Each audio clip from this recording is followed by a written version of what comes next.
Salut, c'est Elodie Pou. Retrouvez la Minute Familiale tous les matins dans le Morning du Rire entre 6h et 10h avec Bruno Robles. La Minute Familiale d'Elodie Pou sur Rire et Chanson. Chère Elodie, chaque année pour le nouvel an, les enfants jouent à pierre, feuille, ciseaux et celui qui perd vient me chercher à l'EHPAD du vieux chêne. La feuille enveloppe la pierre. T'es sûr? Sûr. Si on me demandait mon avis, moi je préfère rester dans ma piole. Le nouvel an, c'est une entourloupe. On mange comme des truies, on boit comme des ânes. Comme tout le monde est bourré, on s'engueule sur des sujets politico-environnementaux et à minuit, on fait semblant de s'aimer. Bonne année. Qui a inventé le fait de fêter le nouvel an? Est-ce qu'on est vraiment obligé de faire ça chaque année? Cher Boursoufle, tout ceci est dû à Jules César. Je suis Jules César. En 46 avant notre ère, l'empereur Jules César décida que le 1er janvier serait le jour de l'an et que les chrétiens seraient bouffés par des lions. Malheureusement, l'une de ces deux traditions festives a été abandonnée. Bon, toi, tu vas fermer ton clapet, sinon je te jette au lion. Tu leur expliqueras que c'est interdit. Les Romains dédiaient ce jour à Janus, dieu des portes. Comme le roi Merlin, mais sans les caissières. Janus avait deux faces. L'une tournée vers l'avant, le futur, et l'autre vers l'arrière, le passé. Un peu comme les gens en période de divorce. C'est à cause de lui, Janus, que le mois de janvier s'appelle le mois de janvier. Les Romains n'ont cependant jamais dit qu'il fallait se torcher la poire ce jour-là en mangeant des petits fours. Ça, c'est notre sens de la fête qui nous l'a dicté. Alors pourquoi s'en priver? Gavez-vous, mangez gras. Les petits pois frais, des bons gros, sur un rythme d'Allegro. Buvez si vous ne conduisez pas. Allez, bonne journée, Boursoufle. Merci à toi, Elodie Pou.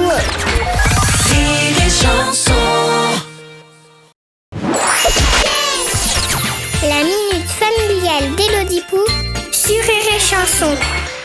Chère Elodie, la semaine dernière, on est tombé en panne de voiture sur l'autoroute.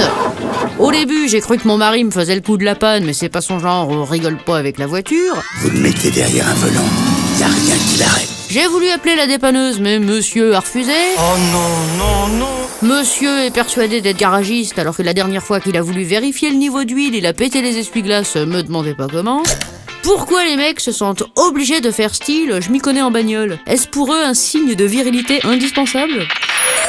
Chère Mégane, effectivement, certains hommes croient que pour être un vrai mec, il faut savoir réparer une voiture, C'est quand même bien mieux une voiture propre, non? conduire vite, uriner à bonne distance et posséder des attributs de grande taille. Les temps sont durs pour les rêveurs. Surtout ceux qui, dans leur enfance, ont entendu des phrases telles que « pleure pas, t'es pas une fille »,« quand on est un homme, on fait pas ci »,« les mecs font pas ça », Fais pas ci, fais pas ça, viens ici, mets-toi là. et autres phrases castratrices. Ah, c'est ça, hein. Tout ce que t'es, c'est une petite mauviette. Vous êtes face au syndrome du couvercle de bocal à confiture. En effet, aujourd'hui, les voitures sont électriques. Les femmes sont indépendantes, il suffit d'un briquet pour allumer un feu et les mammouths ont disparu. Au Canada, le dernier mammouth est mort il y a près de 10 000 ans. C'était des grandes surfaces. Il ne reste aux hommes pour prouver leur supériorité que le couvercle du bocal à confiture, qu'ils nous ouvrent en nous regardant d'un air triomphal. Laissez-le donc regarder sa bagnole sous tous les angles pendant 2 plombes, À l'occasion, je vous mettrai un petit coup de polish. comme si les phares allaient lui souffler la solution. Et voilà, c'est parti pour un tour. Et achetez-lui plus de confiture, ça lui fera du bien. Allez, bonne journée, Mégane. Merci à toi, Elodie Pou.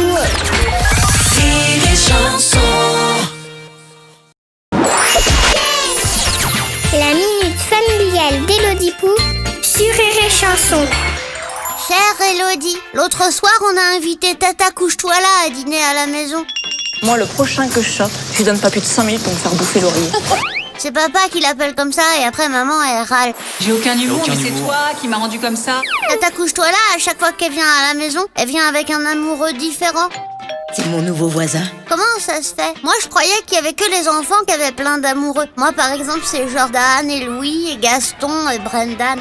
Chez les adultes, un amoureux c'est pas pour toute la vie, se marier et eurent beaucoup d'enfants. Chère Constance, ah, tu portes pas hyper bien ton prénom du coup. Certaines femmes sont persuadées que les hommes sont tous pareils. C'est normal d'avoir plusieurs amours, plusieurs vies.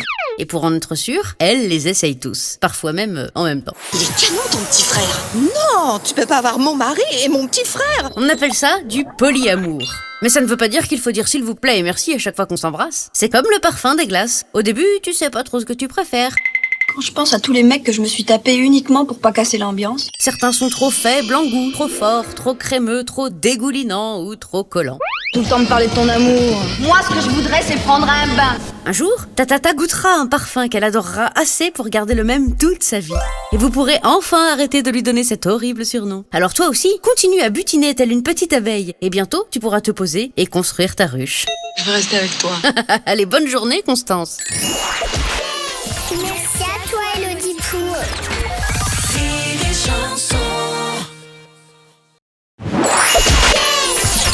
La minute familiale d'Elodie Pou sur Rire et Chanson.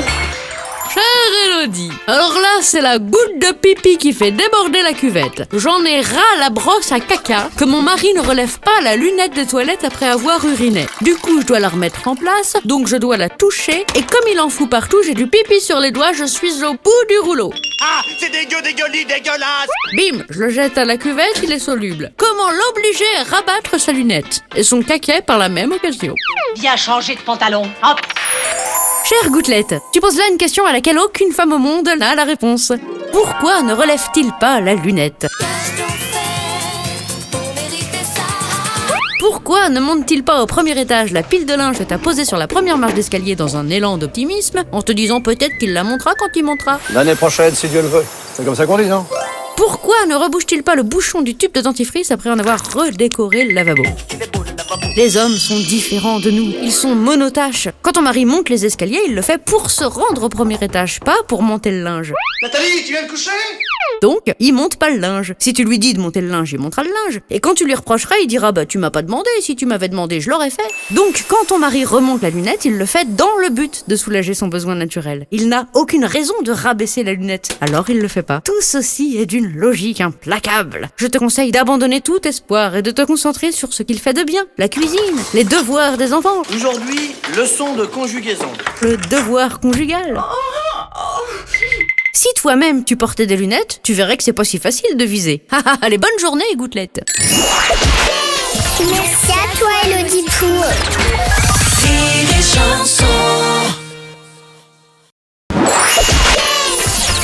La minute familiale d'Elodie Pou sur Rire et Chanson. Chère Elodie, hier mes enfants sont venus me voir à l'EHPAD de la Sapinette. Bonjour. Ma fille est venue avec son chihuahua, Croquette. Un petit machin qui pue, qui pète, qui sent mauvais de la bouche et qu'elle habille comme un gosse. Oh, coucou, ma beauté. Moi je lui dis, mais fais un môme. Tu pourras au moins communiquer avec, parce que là, à part aboyer bêtement et respirer ses propres caca, il fait rien de bien intéressant. Comment ça se fait qu'elle préfère un chien à un enfant? Quoi? Tu m'as donné mon chocolat de la main droite alors que moi je voulais de la main gauche. Elle les aime poilus? Chère Pectorine, faire un enfant, c'est facile sur le papier. Je pense que je déchirerais ma race si j'étais maman. Mais dans la vraie vie, il faut d'abord trouver la personne avec qui on a envie de partager les nuits blanches et les cacas explosifs. Voulez-vous m'épouser? Et ensuite, il faut que vous... Enfin, je vais pas vous faire un dessin, mais il faut que la mayonnaise monte. En attendant cela, ou parce qu'elles n'ont tout simplement pas envie de se reproduire, certaines femmes reportent tout leur amour sur un animal domestique. Plus facilement adoptable qu'un enfant, qui dort toute la nuit, qui mange seul, qui défèque dans la rue et qui accepte de porter des tenues ridicules sans rechigner. Mais ne vous inquiétez pas, un jour, si elle en a envie, elle débarquera avec un petit truc qui bave, qui cuit sa race et qui tète sa mère. Et vous verrez, vous regarderez le chihuahua d'un autre œil. Allez, bonne journée, Pectorine. Merci à toi, Elodie Pou.